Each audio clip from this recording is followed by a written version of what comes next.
Flamurtari para kësaj ndeshjeje ishte në seri prej 3 barazimeve, kurse dhe nuk ka pasur ndonjë paraqitje bindse. Në këtë ndeshje Mitrovicasi u munduan ta shfrytëzojnë përparësinë e terrenit vendës dhe kanë mundur shumë herë të kalojnë në përsi, kur Enis Fetau së pari në minutën e 4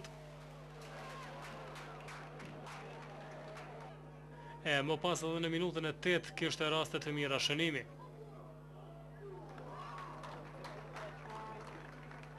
Trepça krijoi edhe disa raste gjysmë raste në pjesën e parë, kurse rastin më të mirë për flamurtarin në këtë periudhë pati Gashi, i cili depërtoi shumë mirë, por e komplikoi finalizimin e aksionit dhe nuk shënoi.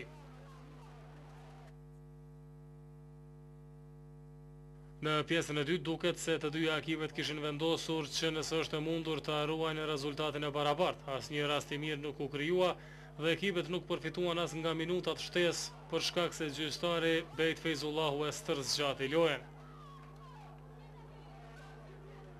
Pak çaste para fundit me kartonin e dytë të verdhur përjashtua Milaim Humolli, mirëpo atëherë ishte vonë për Trepçën që të përfitojnë nga afërsia numerike dhe ky ekip barazoi për herë të dytë para publikut të vet, kurse Flamurtari luajti baraz për herë të katërt me radhë.